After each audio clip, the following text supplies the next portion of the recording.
Saudara yang dirahmati Allah, hidup kita di dunia ini punya tujuan. Tujuannya adalah untuk ibadah.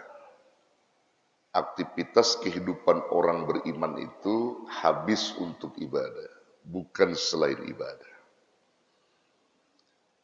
Ketika manusia mampu menjalankan misi hidupnya berdasarkan tuntunan syariah agama Allah, beruntunglah dia.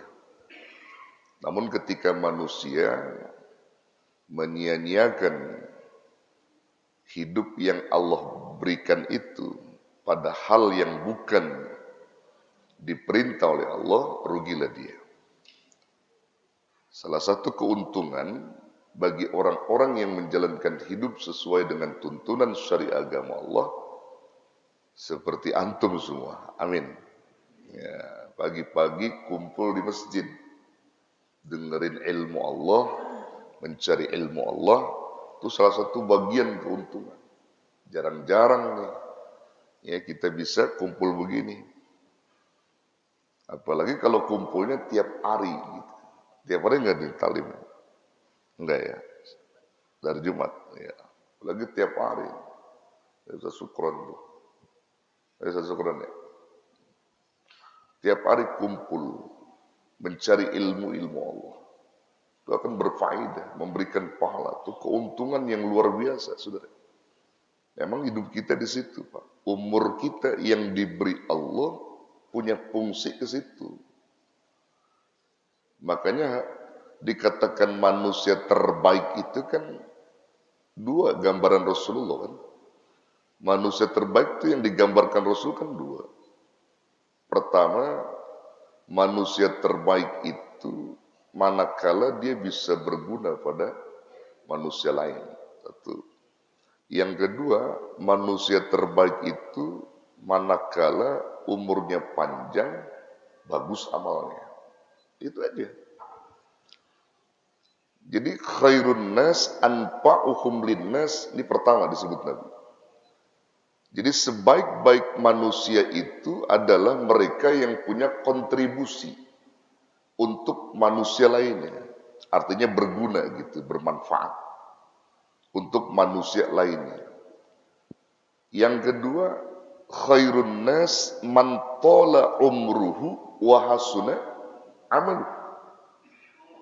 Manusia terbaik itu adalah mereka atau orang yang diberi umur panjang, bagus amalnya. Jadi kita pilih aja nih, kalau enggak jadi manusia yang berguna buat orang lain, atau manusia yang panjang umur, bagus amalnya. Kalau dua-duanya ada, cakep nih kita. Cakep. Jadi kalau kita ngelihat hadis ini, saudara, kalau ini khairun nas anfa'uhum linnas, enggak peduli panjang umur atau pendek umur. Kalau dia ada di dunia mesti berguna gitu. Mau dia pendek umurnya, apalagi panjang umurnya. Ini yang pertama nih. Kalau yang kedua, itu identik dengan panjang umur. Semakin panjang umurnya, semakin bagus amalnya untuk individu. Gitu. Antum kira-kira maunya yang mana nih? Pendek umur berguna buat orang lain, panjang umur bagus amal untuk diri antum sendiri. Mana? Oh, dua-duanya. Ya intinya kan judulnya itu pengen panjang umur ya, betul ya? Pengen panjang umur. Gitu. Ini dua-duanya bagus nih. Pokoknya dua-duanya bagus ini. Ini yang mesti kita raih gitu. Yang mesti kita raih dan mesti kita tempuh dalam kehidupan kita gitu. Untuk menggapai menjadi manusia terbaik tadi itu ya. Makanya Rasulullah Shallallahu Alaihi Wasallam ya menginginkan umatnya itu supaya umatnya itu meminta kepada Allah saat-saat di mana mereka menjalankan aktivitas ibadah dan di akhir daripada ibadah atau di akhir daripada aktivitasnya itu bagus. Gitu. Jadi yang diminta Rasulullah itu sebenarnya pada penghujungnya itu mesti bagus gitu. Jangan di awal bagus, penghujungnya jelek. Akhirnya diturunkan hadis oleh Rasulullah SAW bahwa khairul a'mal bi khawatimiha. Amal terbaik itu atau sebaik-baik amal itu pada penutupnya gitu. Pada penghujungnya, finishnya, bukan startnya, tapi finishnya. Itu sebagai penilaian, Pak. Penilaian akhir daripada Allah itu kepada kita. Ya. Bukan startnya, bukan. Lebih-lebih kalau startnya bagus, finishnya bagus, cakep. Itu yang cakep. Ya. Tapi yang menjadi tolak ukur manusia itu terbaik dalam pandangan Allah itu pada waktu akhirnya. Ya, finish daripada amaliyah dia itu. Dalam hal ini menjumpai kematiannya. Pada saat akhir kematiannya bagaimana nih orangnya gitu. Ya. Makanya pantas kalau Rasulullah Shallallahu alaihi wasallam itu tidak pernah putus doanya meminta 3 hal oleh Allah. Ya, kepada Allah 3 hal diminta. Apa itu? Pertama, umur terbaik di akhir hayat. Umur terbaik di akhir hayat. Yang kedua, amal terbaik di akhir hayat. Yang ketiga, hari terbaik di akhir hayat. Semuanya baik semua tuh. Mintanya di penghujung tuh Rasulullah. Kalau antum mintanya bagaimana mintanya? Mintanya bagus di awal, begitu di penghujung putus gitu. Rasul minta di akhir semua ini. Yang tujuannya ketika menutup itu bagus. Jadi husnul khatimah. Ini yang sulit dilakukan banyak orang, saudara. Kalau berbuat baik di awal itu mudah. Mengakhiri kebaikan di akhir itu yang sulit. Mengakhiri yang sulit. Kalau mengawali kebaikan semua orang banyak bisa. Tapi begitu mengakhirkan kebaikan itu, yang susah itu. Ada saja ujiannya. Tapi lagi-lagi, akhir kebaikan manusia itu kan dilihat daripada kebiasaan hidup dia. Kalau hidup dia biasa baik gitu, maka penutupnya juga mesti bagus itu. Gampang. Tapi kalau orang biasa startnya jahat, diharapkan untuk bagus di akhir, sulit. Lagi-lagi tidak ada hidayah Allah. Kalau ada hidayah Allah mungkin barangkali bisa. Dan diizinkan oleh Allah. Dan itu sulit terjadi, Pak. Jarang terjadi itu maksudnya. Jarang terjadi bagi orang-orang yang startnya selalu buruk gitu. Mau menutup di akhir hayatnya bagus. Jarang terjadi itu. Jarang. Apa doa Nabi itu? Allahumma ja'al khaira umri akhirahu wa khaira amali khawatimahu waj'al khaira ayyami yawma alqaka. Itu yang diminta Nabi itu. Allahumma ja'al khaira umri. Ya Allah, jadikan umurku ini umur terbaik pada saat akhirnya. Maksudnya ketika menutup usia itu. Saat menutup usia, umur kita umur yang bagus. Nah, umur yang bagus itu umur yang apa? Umur yang apa? Umur yang dipakai taat kepada Allah. Itu umur yang bagus. Ya, yang lagi dipakai taat gitu. Umur yang lagi dipakai sujud, umur yang lagi dipakai tilawatul Quran, umur yang lagi dipakai bersedekah, itu umur-umur bagus semua. Jadi saat itu Allah ambil. Mintanya Nabi begitu, umur terbaik di akhir hayat. Subhanallah. Luar biasa sebenarnya. Ya, Babu Haji Hasbi itu, alhamdulillah. Umur terbaik di akhir hayatnya. Di hari Jumat beliau wafat. Ya. Antum mau begitu? Mau begitu? Ya Jumat besok dah. Dikata mau di Jumat itu, enggak. Ya, saya syukuran ya. Gitu saudara. Ya. Umur terbaik di akhir hayat itu diminta sama Rasulullah. Karena kalau udah umur kita bagus, umur kita berkah, itu akan membawa semuanya saudara. Ketika umur Rasulullah minta sebagai penutup terbaik gitu ya, baru yang kedua. Ya, wa khairu amali khawatimahu. Dan jadikan amalku ini amal terbaik di saat menutupnya gitu. Ketika berakhirnya amal tuh bagus gitu. Ya, kalau bahasa hadisnya itu kita beramal itu nggak ada bangga, nggak ada ria, nggak ada ujub gitu. Dan bisa juga diartikan bahwa amal kita itu menutupnya beriring dengan usia kita gitu. Amal terbaik, kita lagi sholat, kita lagi puasa, itu amalan kita. Tiba-tiba umur kita diambil sama Allah. Itu juga masuk kategori amal terbaik di akhir gitu ya.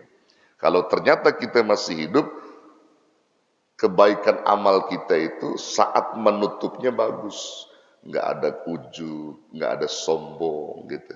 Nggak ada ria, itu amal bagus tuh. Kalau kita masih hidup nih, melakukan amal kebaikan, ya kan disebut amal terbaik. Misalnya tadi tuh sholat subuh kita tuh baru beres, tuh nutupnya bagus, nggak ada bangga sama orang, nggak ingin dipuji orang. Lalu kita sambung lagi dengan taklim, tertaklim selesainya bagus lagi, begitu seterusnya sampai ajal menjemput kita. Nah, kemudian yang ketiga hari terbaik. Hari terbaik di akhir hayat. Waj'al khaira ayyami yauma alqaka.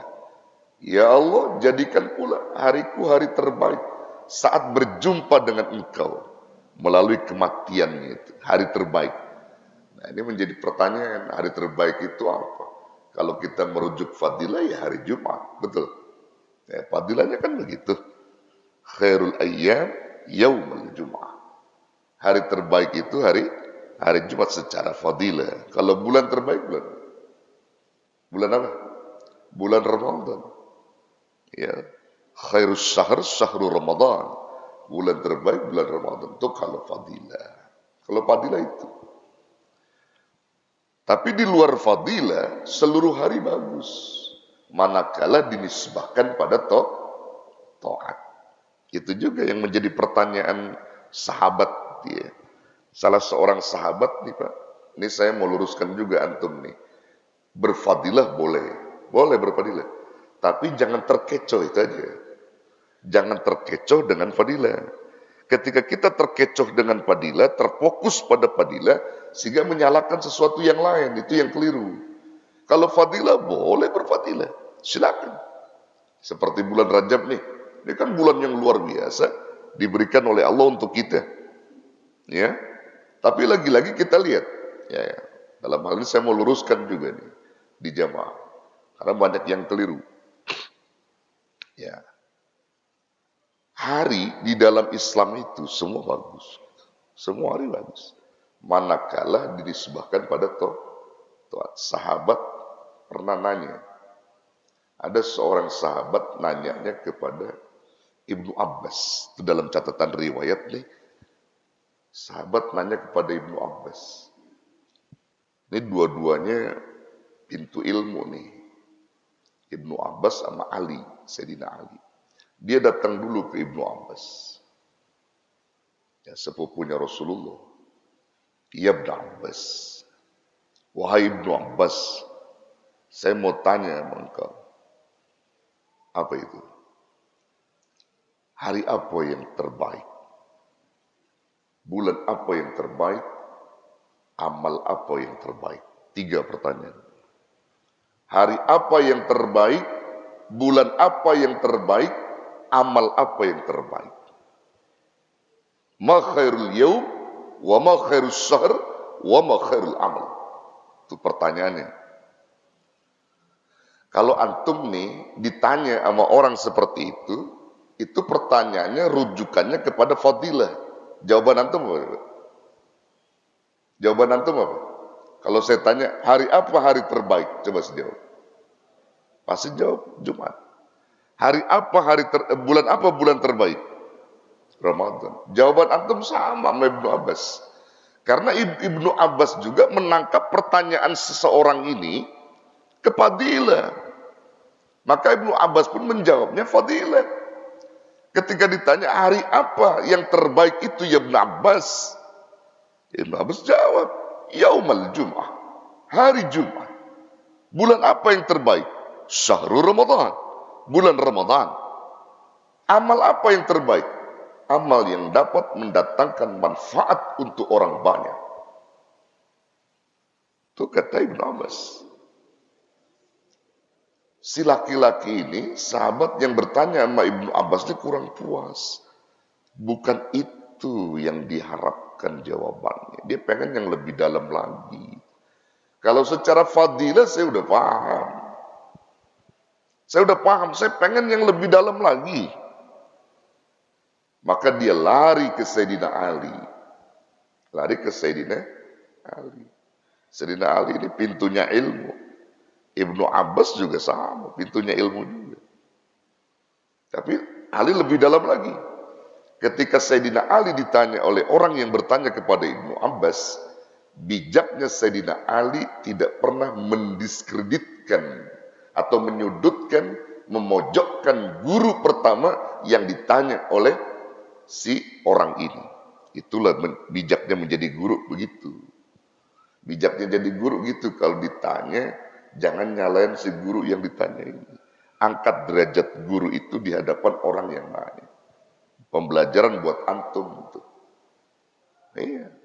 Sayyidina Ali ditanya, "Ya Ali, aku sudah datangi Ibnu Abbas. Aku tanya 3 pertanyaan, kurang puas di otak saya. Maka saya datang kepada engkau supaya lebih jelas jawaban ini." Kamu nanya apa sama Ibnu Abbas? Hari apa yang terbaik, bulan apa yang terbaik, dan amal apa yang terbaik? Lalu jawab Ibnu Abbas apa? Ibnu Abbas bilang hari terbaik hari Jumat. Bulan terbaik bulan Ramadan. Amal terbaik amal yang mendatangkan manfaat buat orang banyak. Apa jawab Sayyidina Ali? Betul. Ahsan. Jawaban Ibnu Abbas. Tuh, diangkat Ibnu Abbas. Namun ada yang paling bagus lagi. Ini yang aku tunggu Sayyidina Ali. Tapi diangkat dulu Ibnu Abbas ini. Ya, itulah etika seorang guru untuk mengangkat guru yang lain ketika murid menyandingkan dengan guru itu. Itu akhlak, Pak. Ini mentang-mentang jadi guru. Oh, salah dia pokoknya. Jangan begitu, nggak boleh. Ya, itu adab namanya. Syukran. Jangan angkat dulu dia. Jangan dibanting di depan orang yang nanya. Angkat, bagus dia. Bagus. Ibnu Abbas itu bagus kata Sayyidina. Namun ada yang lebih bagus lagi. Apa itu? Nah, ini baru. Hari terbaik itu bukan Jumat, kata Sayyidina Ali. Bukan hari Jumat. Tetapi hari yang terbaik itu adalah yaumun yakhruj min umrihi fi ta'atillahi azza wa jalla. Hari di mana kau keluarkan umur orang itu digunakan untuk taat kepada Allah Subhanahu wa taala. Yaumun yakhruj min umrihi fi ta'atillah. Hari di mana ia gunakan umurnya untuk taat kepada Allah Subhanahu wa taala. Jadi hari apa saja kalau dia taat tuh hari bagus. Dia taat hari Senin bagus. Selasa dia taat, Selasa bagus. Kemis dia taat, Kemis bagus. Kemis bagus. Bila dinisbahkan pada taat. Ketika orang terfokus pada fadilah, Sayyidina Ali menggambarkan ada orang yang taat di hari Jumat. Taatnya luar biasa. Bagus. Sabtu udah maksiat. Gak bagus. Dia cuma ngejar fadilah. Yang bagus seluruh hari bagus. Manakala dinisbahkan pada taat. Wah, jawaban ini memberikan kesenangan orang yang nanya. Ini yang saya cari. Lalu bulan apa yang terbaik Sayyidina Ali? Jawaban Ali pun sama. Bulan terbaik itu bukan hanya bulan Ramadan, tetapi syahrun yakhruj min umrihi fi ta'atillahi azza wa jalla. Bulan di mana kau gunakan umurmu untuk bangkit taat kepada Allah Subhanahu wa taala. Tidak peduli Ramadan, tidak peduli Syawal, Dzulqa'dah. Di mana saja dia temui bulan itu umurnya, maka ketaatnya semakin rajin, maka bulan-bulan itu adalah bagus. Buat apa ada orang rajin di bulan Ramadan, tekun, taat, Syawal udah maksiat, Dzulqa'dah udah jauh dari Allah, nggak bagus. Itu namanya orang terkecoh dengan fadilah, nggak membekas fadilah itu. Jadi yang bagus itu seluruhnya dipakai untuk taat, bagus. Itu gambaran umur terbaik. Artinya hari terbaik dan bulan terbaik. Sehingga antum nggak salah baca hadis, Pak. Ya kalau Bapak Haji Hasbi udah ketahuan orang soleh memintanya di hari Jumat secara fadilah diijabah oleh Allah, kan begitu. Iya, orang soleh ketaatannya dan kemudian diakuin oleh Allah kesolehannya, dijabah permintaannya, kan begitu. Nah, ini ada fadilah. Dijelaskan kan dalam hadis itu, siapa yang mati di hari Jumat, maka digugurkan dosanya oleh Allah. Diampuni dosanya sama Allah. Nah, kan riwayat menyebutkan, kelak dikubur, kuburnya itu dijadikan sebagai raudhah min riyadil jannah, bahkan terbebas daripada siksa kubur. Orang yang mati di hari Jumat. Ada riwayat hadis menyebutkan begitu. Itu hadis fadilah, Pak. Hadis fadilah. Baru baca hadis tadi, dengar. Wah, bagus nih, mati hari Jumat, bulan Ramadan lagi. Wah, luar biasa. Gue pengen nih mati begini. Baru baca hadis. Ketika dia baca hadis, dia lihat tetangganya lagi minum apa itu? Minum apa? Satu syukran? Vodka ya, apa Tommy? Ya, minum yang begitu dah. Dia minum tuh. Dia mabok, tenggeng, mati. Matinya hari Jumat, bulan Ramadan. Ente baca hadis barusan. Wah, cakep banget itu bocah. Mati lagi nenggak botol minuman hari Jumat matinya. Bulan Ramadan lagi mati. Tuh, diampunin dosa. Itu kejebak sama fadilah itu. Jebak fadilah. Kalau kita ngerujuk Sayyidina Ali kan salah. Bukan itu. Ya. Kejebak. Begitu kiai matinya hari Minggu. Lagi sholat duha. Dia banding-banding. Lah kiai kalah sama preman matinya. Gitu. Preman matinya hari Jumat nenggak botol minuman katanya. Kiai hari Minggu matinya bagaimana itu? Itu namanya orang keliru, terjebak dengan fadilah itu. Iya, terjebak sama fadilah, saudara. Dia terjebak dengan fadilah. Jadi siapapun yang mati itu kalau dia taat di hari apapun bagus. Bagus di hari apapun kalau dia taat. Yang jadi masalah adalah ketika dia tidak taat. Dia jauh dari Allah. Hari terbaik, bulan terbaik. Satu lagi tadi itu. Amal apa yang terbaik? Ibnu Abbas jawab apa tadi? Amal yang mendatangkan manfaat buat orang banyak. Maka dijawab oleh Sayyidina Ali. Bukan hanya mendatangkan manfaat untuk orang banyak. Tapi yang terpenting kata Sayyidina Ali. Amal itu mendatangkan keridhaan dari Allah Subhanahu wa ta'ala. Itulah amal terbaik. Baru tuh yang nanya memikirkan apa yang dia tanya betul. Kalau cuma datengin manfaat buat orang banyak, semua orang bisa. Pakai riya, pakai ujub juga bisa itu mah. Betul nggak? Iya. Antum punya duit 10 juta. Beli karpet buat masjid. Manfaat nggak? Manfaat. Manfaat buat orang banyak. Ente pakai ujub, pakai sombong memberinya tetap manfaat. Tapi datang ridho enggak? Ridho Allah. Enggak, orang pakai ujub kok. Pakai ria. Ngasih karpetnya ingin dipuji orang, bagaimana Allah ridho? Tapi bagaimana amal yang mendatangkan ridho? Amal yang dilakukannya pure karena Allah. Enggak ada maksud tujuan yang lain kecuali keridhaan Allah. Dipuji orang, enggak dipuji orang, sama aja bagi dia. Bukan itu yang dia cari. Itu yang mendatangkan ridho, saudara.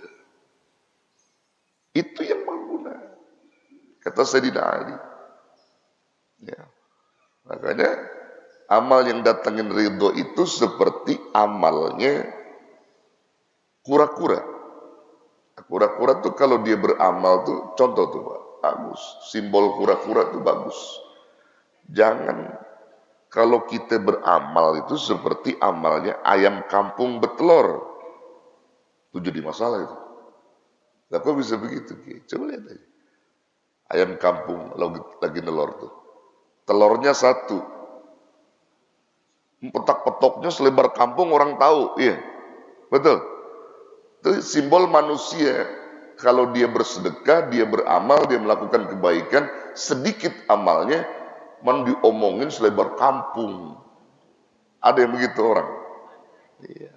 Itu ayam kampung namanya itu. Ayam betelor. Tapi kura-kura coba lihat. Diem. Telur itu simbol kebajikan ya.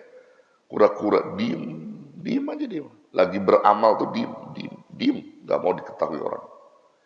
Begitu pergi, maksudnya dia pergi ke laut itu. Ke laut itu simbol di mana manusia itu sudah mati gitu.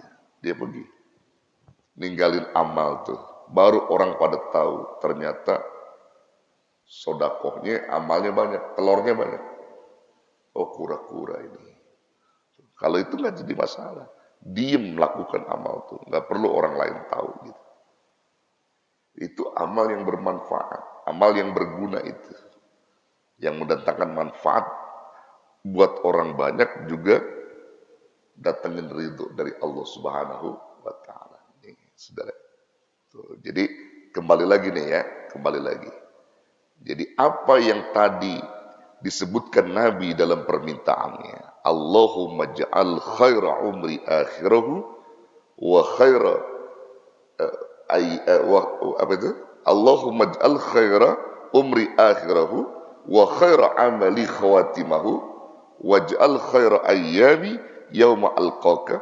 Ini menjadikan permintaan Nabi dan juga kita dianjurkan meminta itu, saudara.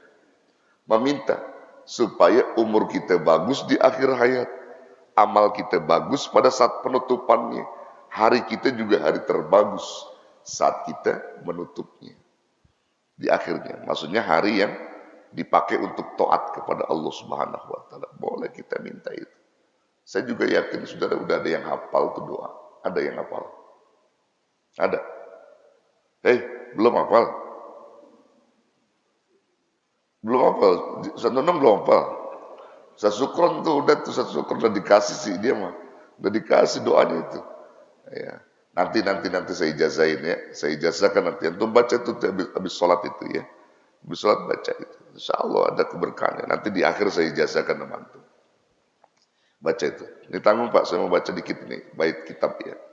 Ini kaitannya dengan tadi itu ya. Umur panjang dalam taat gitu. Nah, saudara yang dirahmati Allah, setiap orang itu menginginkan ya panjang umur dalam taat itu, terutama orang beriman.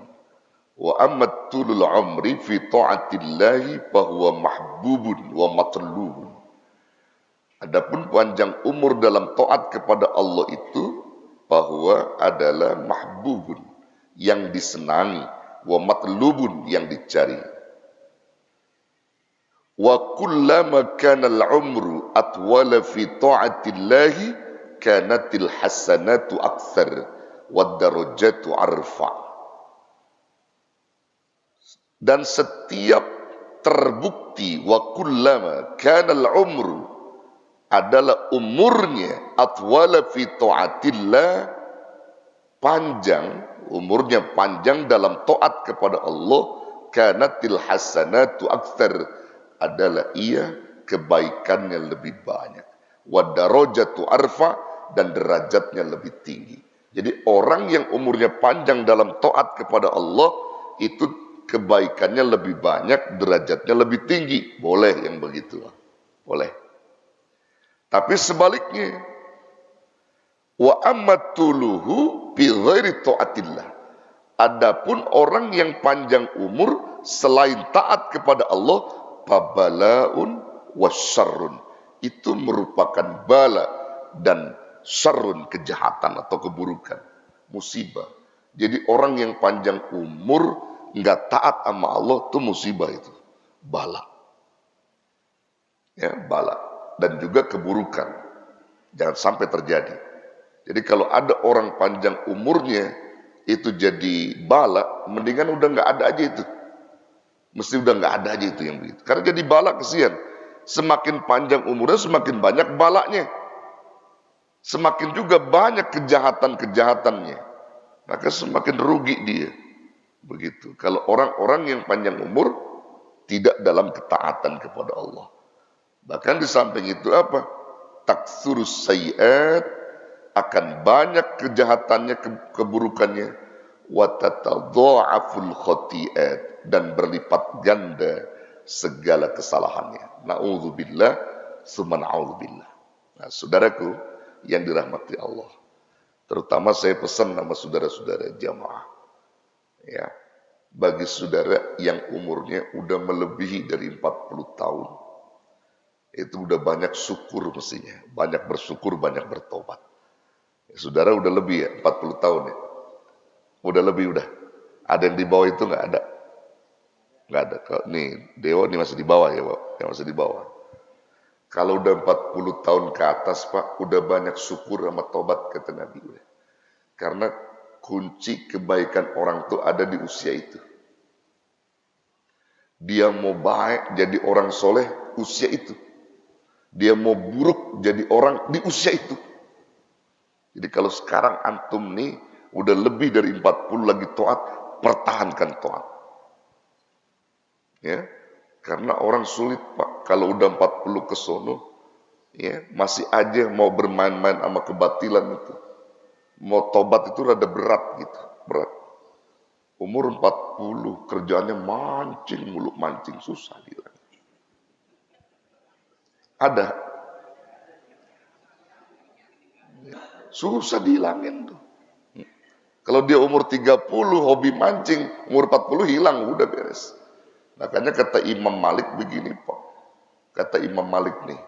Imam Malik mengatakan bahwasanya, aku sadar ketika melihat karibku di usia 20 hingga 30, ya, mereka melakukan sesuatu tindakan apa yang mereka inginkan. Hobi ini, hobi itu, kata Imam Malik.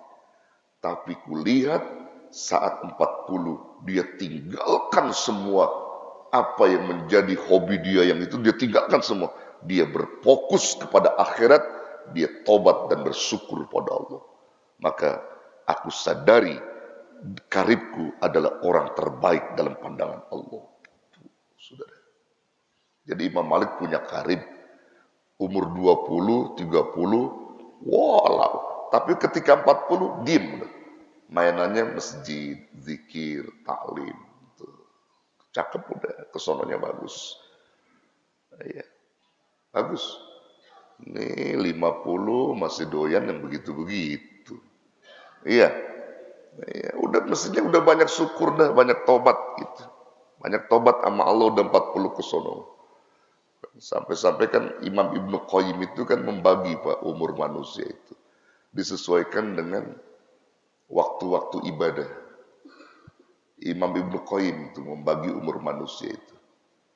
Ada 5 tuh. Waktu sholat kan 5. Imam Ibnu Qayyim membagi 5 umur manusia ini. Yang pertama kata beliau, umur 0 tahun sampai 15 tahun. Ini terhitung umur anak-anak. Jadi 0 tahun sampai 15 tahun umur anak-anak. Ada yang 15 tahun di sini? Ada nggak? Itu umur anak-anak tuh. Kalau waktu sholat itu masuk dalam kategori waktu subuh, masih seger, masih wangi. Kalau bocah masih wangi dicium ya. 0 tahun sampai 15 tahun dosa masih bersih apa belum ada? 0 tahun sampai 15 tahun. Kita udah ngelewatin tuh. Ada lagi umur yang kedua 15 tahun sampai 35 tahun itu masuk kategori umur remaja. 15 tahun sampai 35 tahun itu umur remaja itu. Ya, umur remaja. Kalau waktu sholat itu masuknya zuhur. Panasnya masih lagi panas-panas nih Pak. 35, 15 sampai 35. Tuh kalau makan tuh masih 2 piring itu. Iya, pernah ngalamin kan dulu begitu? Iya. Kalau ngangkat beras juga 2 karung masih bisa itu. Betul. Iya, kalau sekarang gimana? Satu dong. Ustaz Sukron ngangkat bini aja udah gak kuat dia. Jadi saudara yang dirahmati Allah. Itu yang kedua. 15 tahun sampai 35. Umur remaja. Ada lagi 35 sampai 55. Itu umur dewasa. Nah disinilah Pak. Ini umur dewasa ini umur asar. Kalau waktu sholat itu asar. Kalau asar itu kan matahari udah menyingsing Pak. Ya. Udah redup nih, udah menyingsing.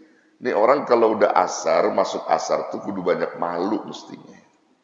Iya, udah menyingsing nih, panasnya udah mulai melemah nih, udah mulai melemah kalau udah asar nih ya, udah menyingsing. Tuh 35 sampai 55. Ustaz Nunung udah lewat ya? Udah lewat. Itu namanya umur dewasa. Umur dewasa tuh. Ustaz Nunung udah lewat. Ustaz Sukron lagi mulai nih kali ya Ustaz Sukron nih.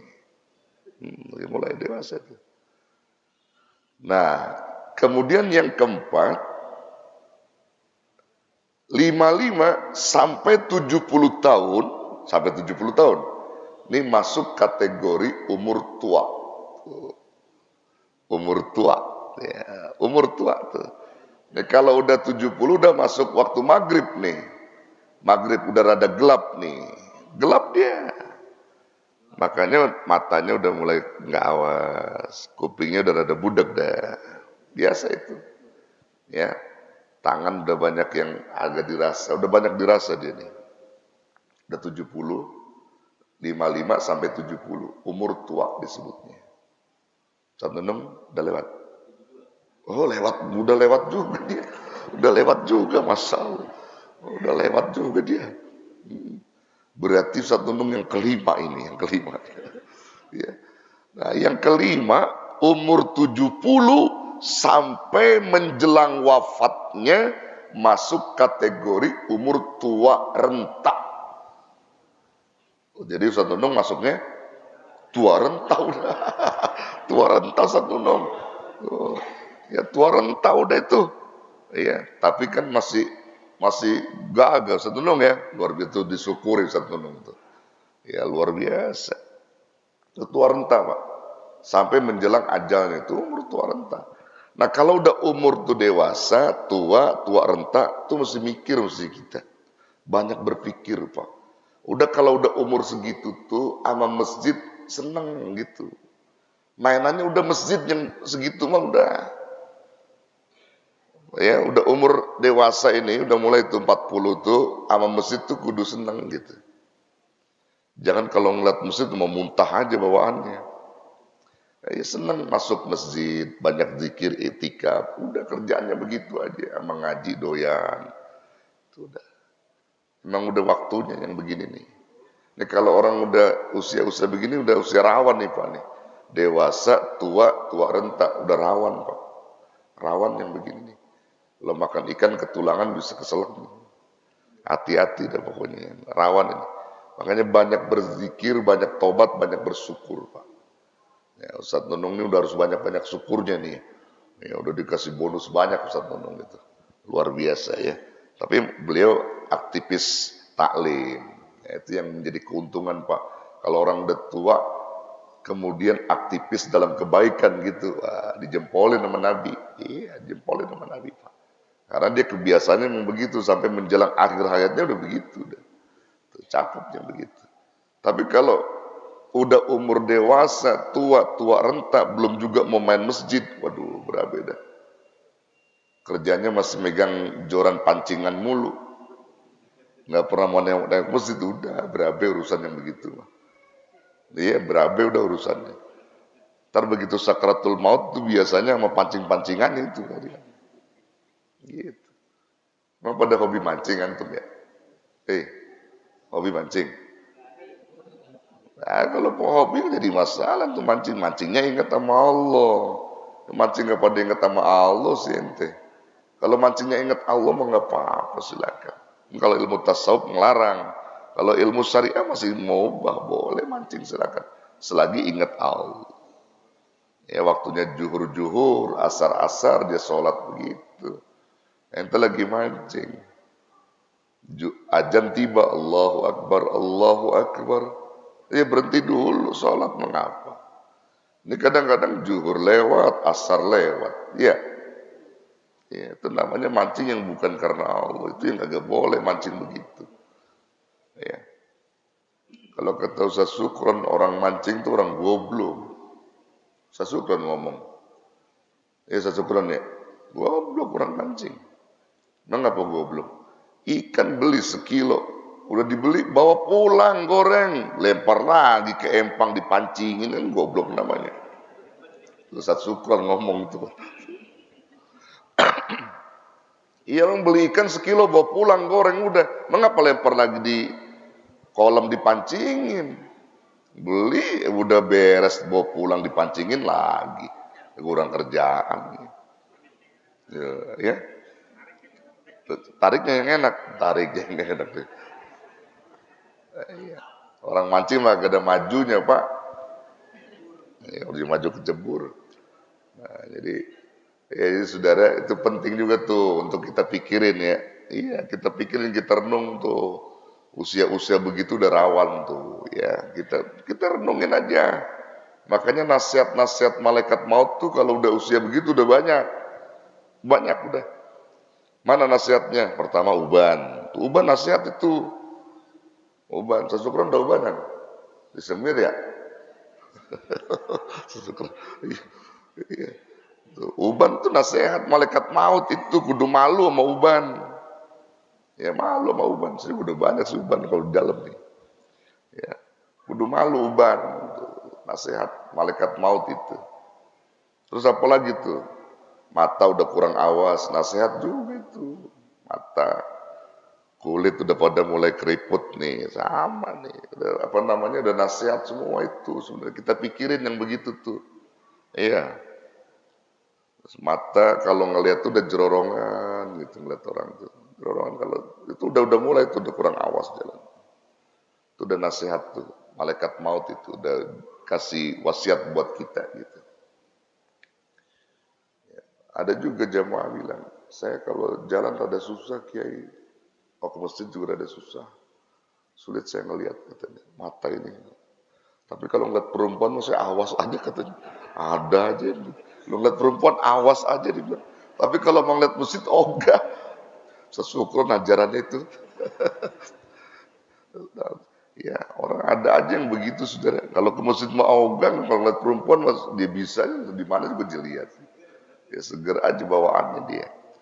Ya, itu yang begitu kan setan memang begitu Pak setan Pak ya, ngelabuin mata kita itu. Nah, jadi Bapak sekalian, Ibu sekalian yang dirahmati Allah, inti poinnya pagi ini bahwasanya kita minta umur panjang dalam taat, silakan. Bahkan kita jaga apa yang udah diberi sama Allah dan terus gunakan taat kepada Allah Subhanahu wa taala.